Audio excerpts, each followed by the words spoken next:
Space में सब तरफ सिर्फ अंधेरा है। जो भी सारी लाइट है वो सिर्फ एक सोर्स से आती है। इसके बारे में जानेंगे। उससे पहले अगर आपने चैनल को सब्सक्राइब नहीं किया है तो प्लीज़ ज़रूर से कर लेना।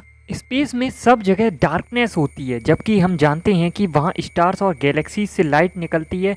फिर भी हम स्पेस को इतना डार्क क्यों देखते हैं? स्पेस में जो भी लाइट आती है वो सिर्फ एक ही टाइप के सोर्स से आती है, स्टार्स। ये स्टार्स इंक्लूडिंग हमारा अपना सन न्यूक्लियर फ्यूजन प्रोसेस के थ्रू लाइट और एनर्जी एमिट करते हैं। ये लाइट बहुत दूर तक ट्रैवल करती है और इसी वजह से हमें अर्थ पर सन और कुछ दूसरे स्टार्स की लाइट दिखती है। लेकिन जब हम स्पेस में बाकी एरिया को देखते हैं, वहाँ इतना अंधेरा क्यों होता है? स्टार्स के बीच का गैप बहुत ज़्यादा बड़ा है और वहाँ तक स्टार्स की लाइट नहीं पहुँचती है। ये एक मेन रीज़न है।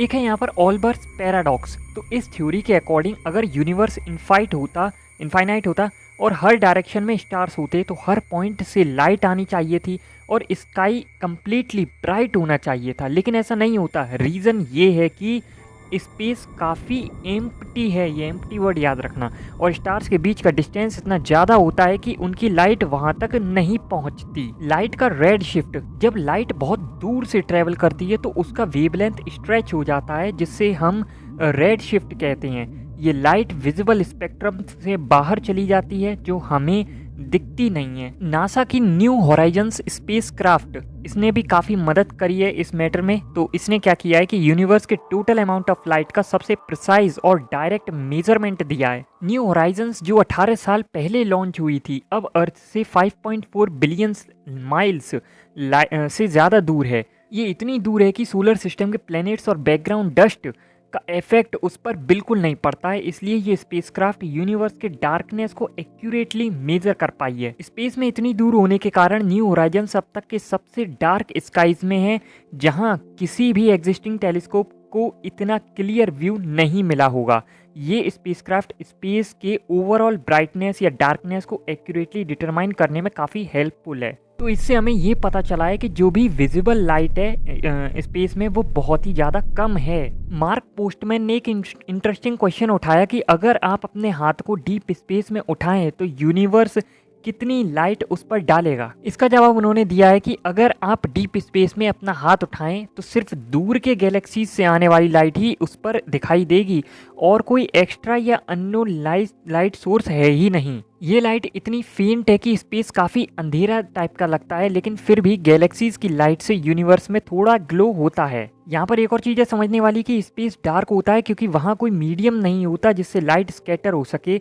इसलिए जब हम स्पेस में देखते हैं तो हमें अंधेरा नज़र आता है, लेकिन इसका मतलब ये नहीं है कि वहाँ लाइट नहीं है। लाइट तो होती है, लेकिन जब तक उसका कोई ऑब्जेक्ट या प्लेनेट या स्पेसक्राफ्ट वहाँ पर मतलब उससे टकराव नहीं होता तब तक वो हमें दिखाई नहीं देती। मतलब लाइट जो है वो खुद अपने पाथ को प्रकाशित नहीं करती, वो जिस ऑब्जेक्ट पर पड़ती है वहीं वो विजिबल होता है, ऑब्जेक्ट वगैरह वहाँ पर ही लाइट दिखती है। 1960 में एस्ट्रोनॉमर्स आर्नो पेंजियाज और रॉबर्ट विल्सन ने स्पेस में स्ट्रॉन्ग माइक्रोवेव रेडिएशन को डिटेक्ट किया था, जो लाइकली यूनिवर्स के क्रिएशन के टाइम का लेफ्ट ओवर था।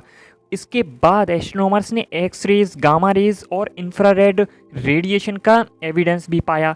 इन डिस्कवरीज से ये कंफर्म हो गया था कि लाइट काफ़ी फॉर्म्स में स्पेस में एग्जिस्ट करती है, लेकिन विजिबल लाइट की एक स्पेसिफिक स्टडी की गई थी। न्यू होराइजन स्पेसक्राफ्ट जो अब बिलियंस ऑफ माइल्स दूर है ने यूनिवर्स को अपने लॉन्ग रेंज रिकॉनेसेंस इमेजर के जरिए स्कैन किया। स्पेसक्राफ्ट ने 57 टाइम्स अर्थ के कंपैरिजन में सन से दूर जाके यूनिवर्स की 24 अलग अलग इमेजिंग फील्ड्स को कलेक्ट किया। कलेक्टेड डाटा को पुराने डाटा के साथ कंपेयर किया गया। उसमें ये पाया गया कि जब हम सभी नोन सोर्सेज ऑफ लाइट जैसे कि बैकग्राउंड स्टार्स और मिल्की वे के अंदर के थिन क्लाउड्स ऑफ डस्ट से स्कैटर्ड लाइट को कंसीडर करते हैं तो विजिबल लाइट का जो लेवल बनता है वो पूरे गैलेक्सीज द्वारा ही जनरेट होता है। ये लाइट लास्ट 12.6 बिलियन सालों में जनरेट हुई है। लॉर्ड ने बताया कि सिंपल एक्सप्लेनेशन ये है कि जो कॉस्मिक ऑप्टिकल बैकग्राउंड है वो सिर्फ गैलेक्सीज़ की वजह से ही होता है। जब हम गैलेक्सीज़ के बाहर देखते हैं